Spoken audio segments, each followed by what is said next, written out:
In today's programme, Julian, born to suffer haemophilia, then the health service gave him the AIDS virus. Also on World AIDS Day, pretty poster or health education, an international picture of safe sex. And how old bones are giving new clues to today's diseases. Hello, welcome to Good Health. Now, there are 1,200 haemophiliacs in Britain who've been infected with the HIV virus, who've been given a contaminated blood transfusion. £10 million from the government 2 years ago set up the McFarlane Trust to provide support for these people. But the payments from it are means tested and they're restricted to a maximum of £25 a week per person. Well, after intensive parliamentary lobbying for a lump sum payment, it was announced last week that each person will get £20,000. The hoped-for sum had been £80,000 each. Well, in the studio with us today is Julian Miller, who has severe haemophilia and who's infected with the HIV virus and who I know has got lots that he wants to say about that payment. We'll save those words, if we may, for part 3, because I think it would be useful, if we could, to start off with a bit of a look at haemophilia itself, what it is, what treatments there are for it, and how it affects the lives of those who suffer from it. So, welcome to Good Health, Julian. Thank you. And please tell me and us a bit about haemophilia. Well, haemophilia is an inherited blood disorder.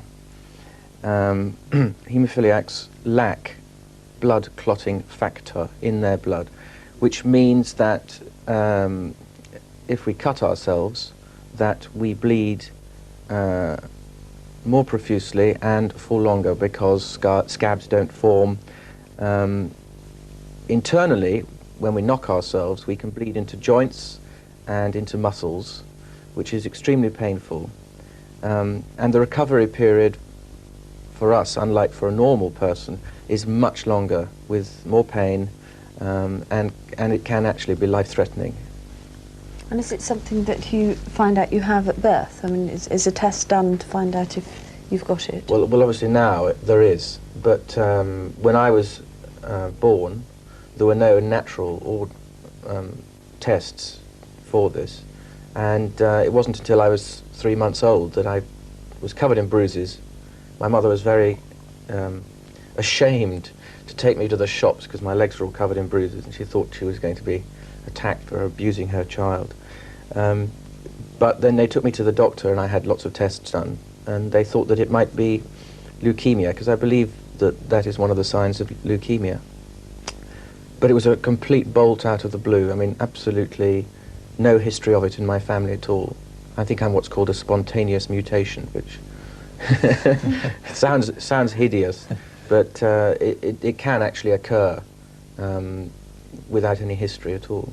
That's right. You get these sporadic cases that appear out of the blue, but as you say, on the whole, it's an inherited condition. The commonest forms are in males only. When we're talking about factor VIII deficiency, it tends to be only passed down to male offspring. Factor VIII being the clotting element. The clotting element. There's a chain reaction. When we are cut or traumatised in any way, a chain reaction occurs involving something like 12 or 13 different structures.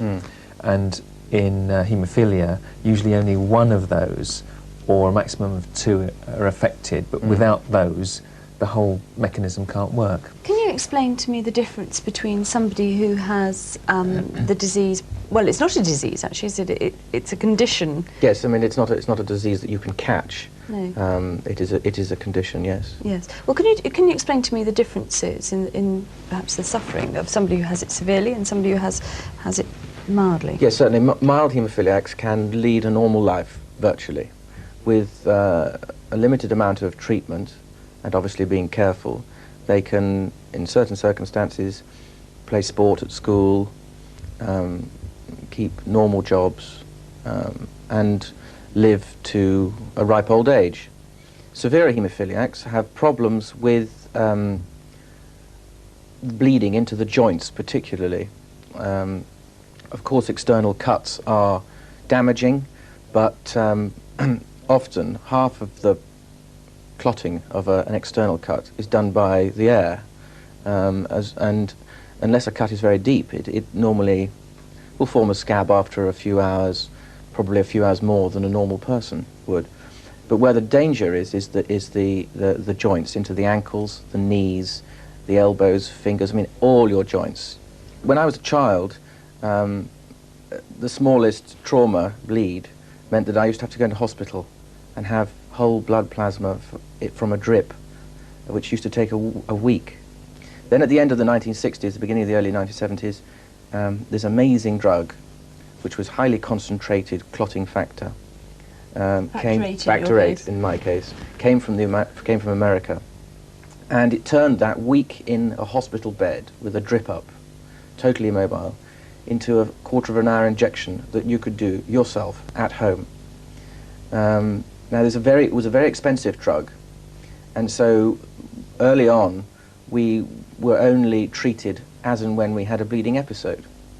But the doctor soon came to realize the value of preventive treatment, so that, for example, if you can treat a bleeding episode before it happens, there are two things. Firstly, you require less factor 8 to treat it, and secondly, you're stopping the damage that would ensue from the bleed, and hopefully then decreasing the danger of damage to joints, deformity, and therefore increasing people's quality of life. Can I just ask one very, I mean, it's probably staring me in the face, the answer, but how do you know when you're having a bleed inside? It becomes intuitive. When you're a child, you don't. And because you're a child, you don't always do the things necessary to prevent yourself having a bleed.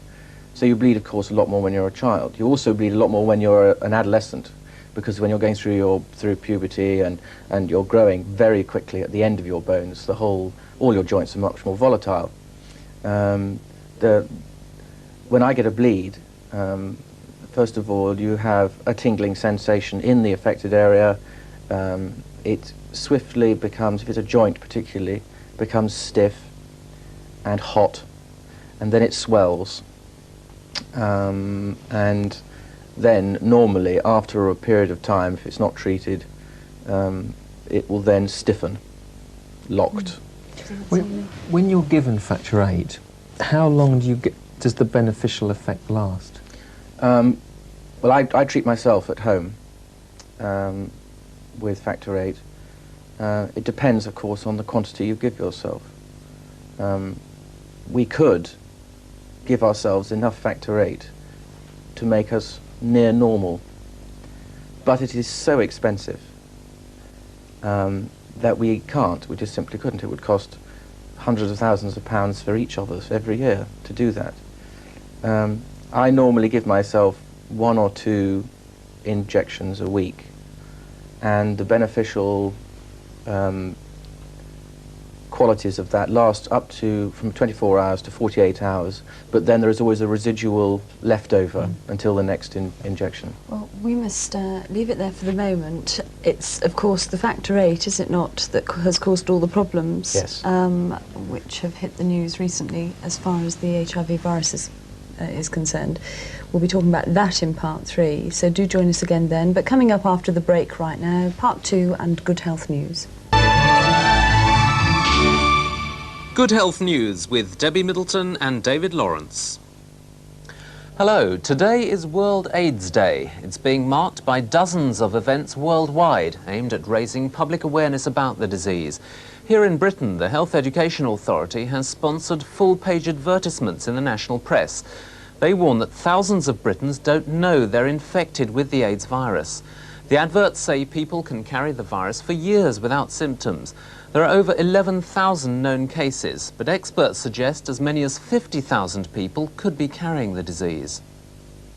The Princess of Wales is at a major London hospital today to open a new ward for AIDS sufferers. The new ward's been set up at St Mary's Hospital to give specialised help to people with HIV and AIDS. And Health Minister Virginia Bottomley is visiting the London Lighthouse, a support centre for HIV sufferers. Among the things she'll see there is an exhibition of AIDS education posters. Taken from countries around the world, they show how each has tackled the AIDS issue. The exhibition's organiser is critical of this morning's campaign in British newspapers. How can the spread of AIDS be stopped? It's a problem which governments, health agencies and community groups the world over have struggled with in the last few years. Today their efforts are on display in an exhibition called Visual AIDS. It's being held at the London Lighthouse, a care and advice centre for people infected with the AIDS virus. The exhibition organiser says some posters are successful, while others fail miserably. Why do you think this Swiss poster is so effective? I think because of its simplicity, bold graphics, an easily read message, a visual pun. This is in fact first a stoplight. You stop the behavior that may lead to AIDS, but it's also a go-ahead message, have sex with a condom. When the same message is superimposed upon an image of a prostitute's legs, I think it fails utterly because it focuses attention upon a supposedly high-risk group, prostitutes, rather than upon risky behaviors. This is a good poster. It's got a very strong visual message. I agree with you. The message is strong, but I think it's totally counterproductive because it gives no positive instructions to drug users and equates AIDS with death, thereby turning people with AIDS into malevolent zombies. It's clear from looking around the exhibition that it's the posters which give simple, practical advice on how to avoid infection which are the most useful. Those which frighten the viewer or suggest that patriotism should stop people putting themselves at risk of infection are wasted. And what's his reaction to today's newspaper ads, placed by the Health Education Authority, which point out that you can't tell who has the AIDS virus?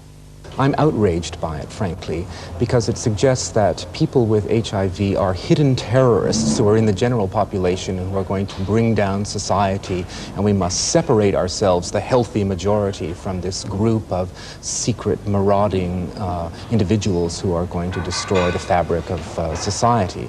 It's as if the government believes it's easier to stamp out the sex drive in the human race than it is to combat the virus in practical terms at a community level. Messages don't have to be serious to work. Well, this Australian poster uses humor very effectively to get its safer sex message across. These are silly people because they put condoms on their heads. It makes us, the viewer, feel very smart because we know the proper place where condoms belong. Old bones could lead to new discoveries about our ancestors and help doctors understand more about genetic diseases like haemophilia. In research carried out at Oxford's John Radcliffe Hospital, scientists have, for the first time, managed to recover genetic material from human bones over 5,500 years old. The research published in this week's issue of the science journal Nature will help doctors to understand how hereditary diseases like haemophilia and sickle cell anemia first evolved. And finally, parents with noisy babies desperate for a quiet night's sleep are sometimes tempted to lace baby's milk with cereal, hoping that early introduction of solids will help baby to sleep. But that's all bunkum, an old wives' tale, according to doctors who've tested adding cereal on over 100 babies. They say that baby learns to sleep through the night regardless of when solids are added to meals. Stay with us after the break for more on the rough deal that's been given to Britain's haemophiliacs.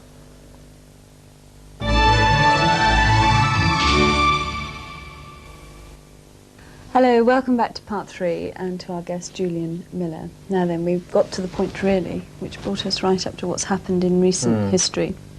Well, in about 1979, the wonder drug Factor VIII, which revolutionised our lives, and in fact had given us a life expectancy only 18 months below the national average, it began to be fairly plain that there might be a problem with AIDS infection of American blood products. Was this because we were still buying in the Factor VIII from America? Yes, I mean in 1975, Dr. David Owen was health minister. He pledged that it was the British government's aim to make us self-sufficient in Factor VIII. There had been some problems in the early 70s, not problems, but there had been an inkling that it might be difficult. There might be difficulties because of the way the Americans pool and collect their blood. I mean, they used to pay people, so they used to get people with drug addicts and alcoholics and down and outs who had bombarded their bloodstreams with extraordinary quantities of foreign bodies, and it got to the point where we were beginning to get an inkling of what was going on. And I read the papers, so I decided to find out a bit about AIDS. So in about 1980 or 81, I went to a VD clinic, St Mary's in Paddington. It's the only place in those days where you could find out any information about these things. And I went to see a VD consultant, and I sat in the corridor with all the other people who were waiting to see them for a different reason. And he told me in a very grave, very serious way about AIDS. I mean, I was saying, what is this? And he told me all about it, and I left rather shocked, because it's quite a frightening thing. And but I went to my doctors and I said, look, what is this? Is there any danger? I mean, presumably you must have been aware of the implications. Oh yes, and of course it was predominantly manifesting itself in the early 80s amongst the homosexual community in this country. And then all the tabloid press, The Sun, etc., were calling it a gay plague. And so there was great stigma attached to it. But my doctor said, no, carry on taking your factor VIII. You're in more danger of a life-threatening bleeding episode than you are from getting AIDS. So I carried on. And in October 1984, having been tested, they told me that I was HIV positive. Now, how big a problem is that? How many haemophiliacs out of the total are affected with the virus? And of those, have any had any very serious repercussions already? Well, there are roughly 5,500 to 6,000 people with haemophilia in this country. Of those 5,500, 1,200 are infected with the HIV virus. Of those 1,200, 108 have died, and another 200 have full-blown AIDS. So there are about 600 or 700 who are perfectly all right. Can I ask you, as somebody in this situation, what it's like? Can you give us an idea of what it's like to be in that position where you've got the virus, and the future really, to a certain extent, is rather unknown? Being HIV, I have not yet exhibited any of the signs of the full-blown AIDS syndrome, any of the opportunistic infections associated with it. Being HIV positive is extraordinary, because ostensibly I'm perfectly healthy. Where it hits you, of course, is psychologically.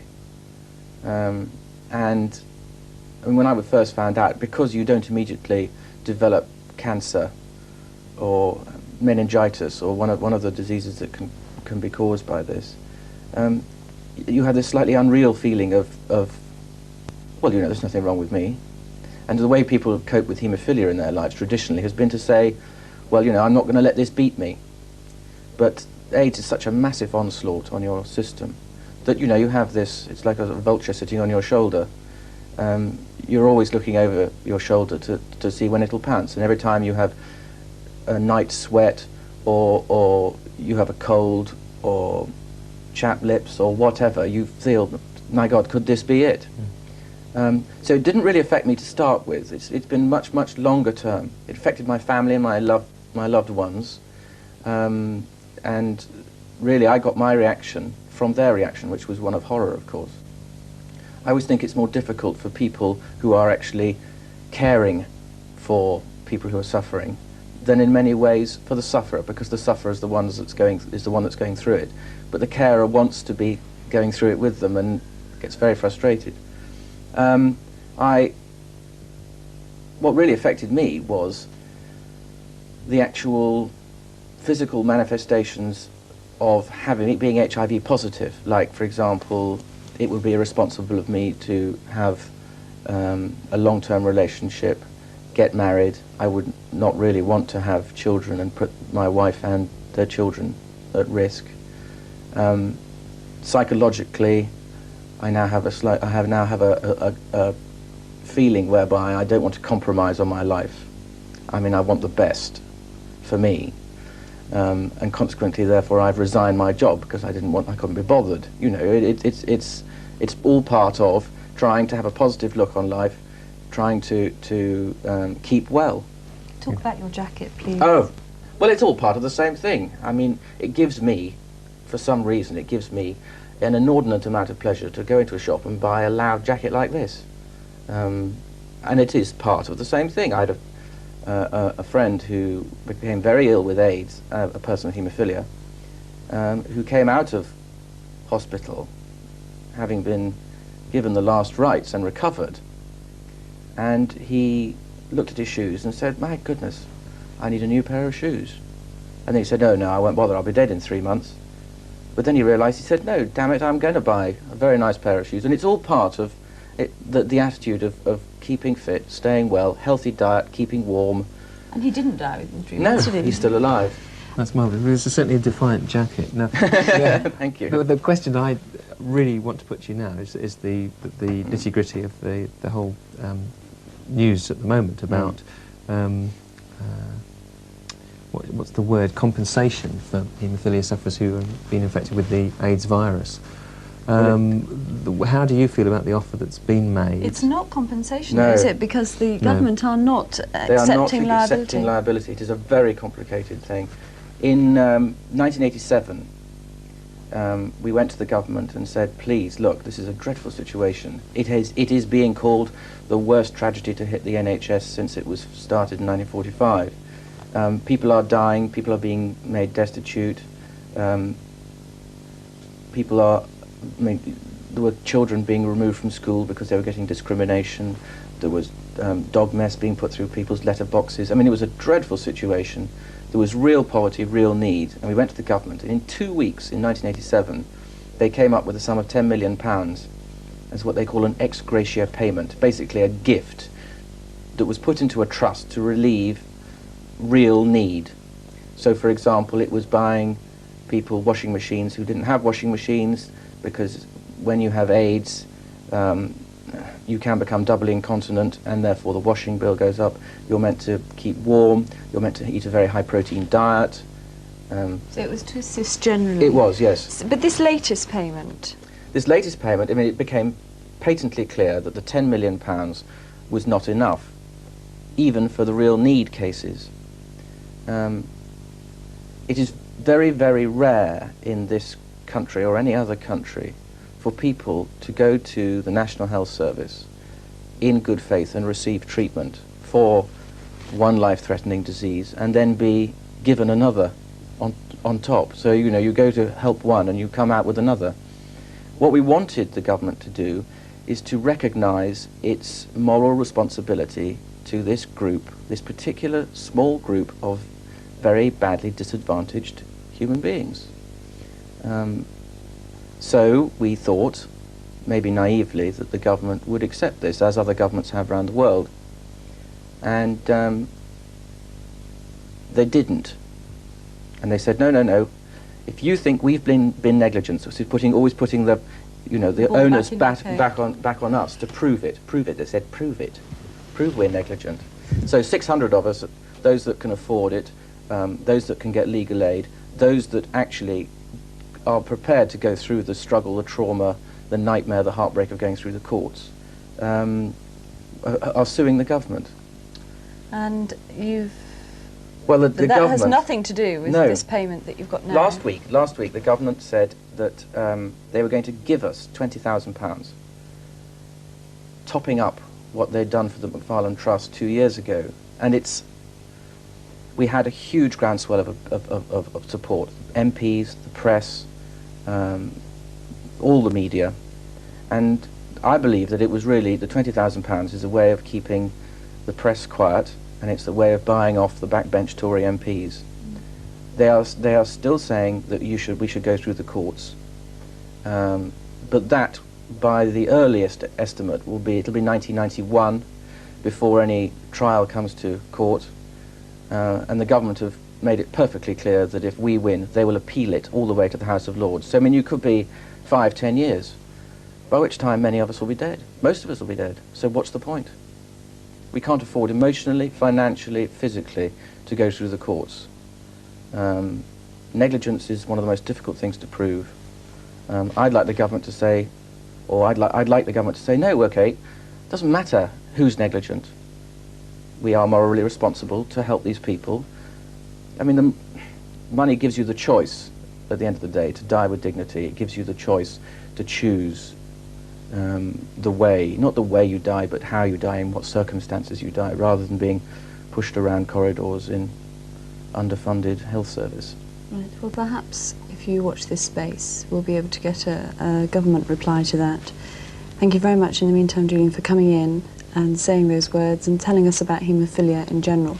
If you'd like to get in touch with Julian or get in touch with the Haemophilia Society, of which he is a part, the address is 123 Westminster Bridge Road, London, SE1 7HR. Julian, thank you very much indeed for coming on to Good Health. That's all from Good Health for today. Do join us again if you can. Until then, from all of us here, bye-bye.